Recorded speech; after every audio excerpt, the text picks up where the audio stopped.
Thank you for joining me for another quick hits conversation. Today, I would like to talk about power and truth. If you have power, is it possible to get the truth? Will people tell you the truth?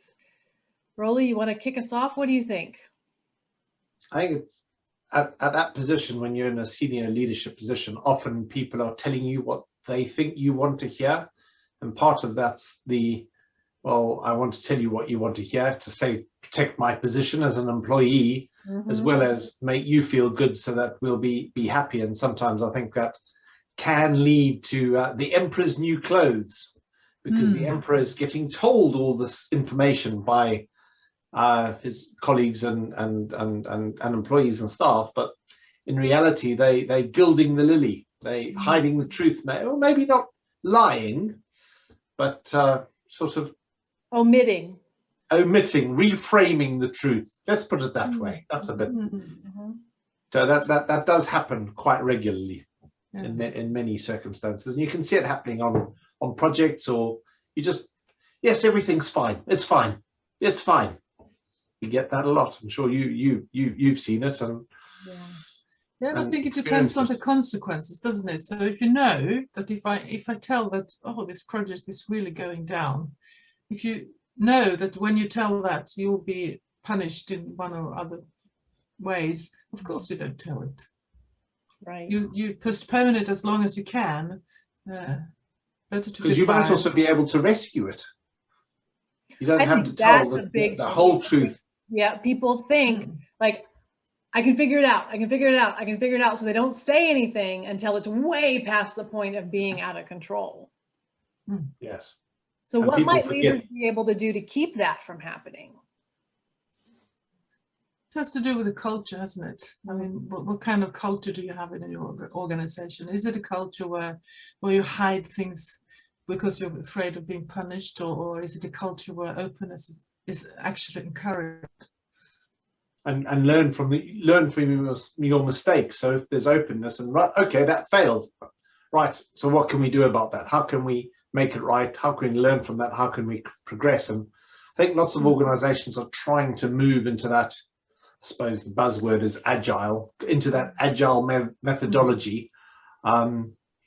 Unfortunately, we still have humans in organizations, so I think culture is a big piece that comes from the top. So if you have a tyrannical leader, then things probably do get hidden somewhat. I'm thinking of Ben Zander, the conductor and organizational consultant who taught that, hooray, I made a mistake, how interesting. In the orchestra and in the organization, to sort of have it as a happy thing happening, something, as you said, Rowley, to learn from. Yes. Yeah, and I think that organizations don't do a good job of providing those learning opportunities. They expect it to be done correctly. And I feel like, at least in my experience, if there's anyone in the chain of command who is a shoot the messenger kind of person, you're going to have people hiding stuff because it's not safe. And so if you're at the top and there's someone in between you and the workers that is like that, you'll never get the truth. I don't feel like it'll ever come through. And then I suppose you've got to become one of those CEOs who puts on a disguise and goes back to the floor to actually see how horrific things really are on the front line, and what the workers are doing to make things operate 4 levels down from the C-suite. And when you mentioned that, Rowley, I remember in a mentor program where the mentors were quite high up and the mentees lower down in the organization. And one of the mentors said, well, I've done a lot of change work and I've always been doing very great. But now when I've talked with my mentee, I realize things aren't all that great. I'll do it differently the next time. So it sounds like they're saying they need to be willing to learn and make the opportunities to learn if they want to know the truth, not just ask questions. And I think it's maybe they are willing to learn, but they, as you said before, Robyn, they don't get the information. It's sifted through all the layers, and only the good news or part of the news. So are actually reaching that person. Is it possible if you're, you know, an executive, you can't possibly get all the information. If you could, you wouldn't have all the people in your organization. That's the point of having those people in your organization. So how do you help people filter the right stuff, all of it, to you? Yeah. But it's obviously it's culture, but then you need those systems and processes in place to be able to do that, whether it's having regular, organized, scheduled one-on-ones with that cascade down through the organization that then marry up with staff meetings if you're talking about an organizational culture, so that things are discussed, cascaded, but also shared, rightly or wrongly.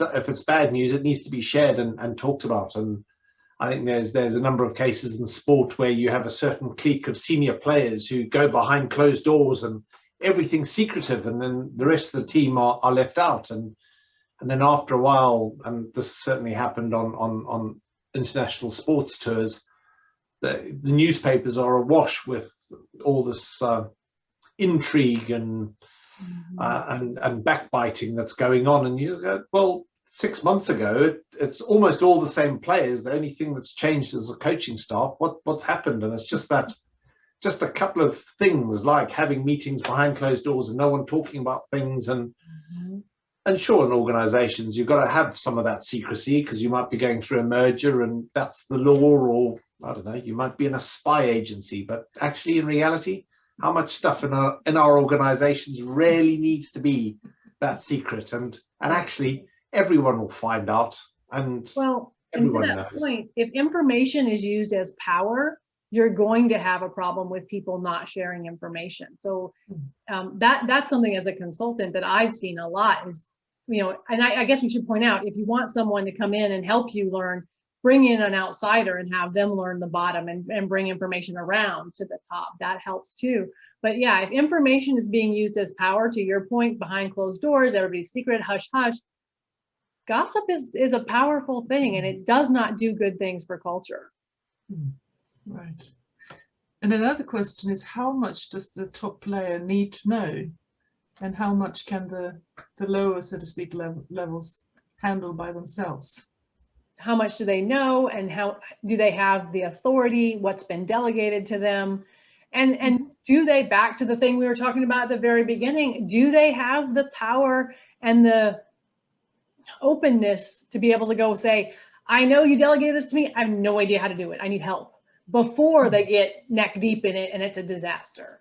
And having that autonomy to go or either go and deliver or go and raise their hands. And I think that comes again to some organizations where you go in there and you've got to get authorization to book a train ticket. And you go, well, if it was your own money, would you book that train ticket? Would you book first class? Would you book economy? And sometimes it's just treat it like it's your own money. And is it that Brazilian? There's a Brazilian organization like that. I forget who it was. And everything's open, and effectively the staff elect their team leads, and actually at times they also elect when they will no longer be in the business. Oh, interesting. Quite powerful. So I need to remember. I can't remember who it was. That's an organizational method I would love to get my hands on and get look at, because that is interesting methodology. Yeah, it's very different. And then what comes up to the top is broadly the truth, because you're all working together towards the same goal, and that means you've got a fully connected organization. But then things are also very open and very honest, and almost to the extent of having an open payroll book. We all know what everyone earns, and we also know what everyone delivers. That's a fairly balanced equation there, isn't it? Yeah, wow, I like that. I'm sure it would scare most executives the bejeebas, but I like that.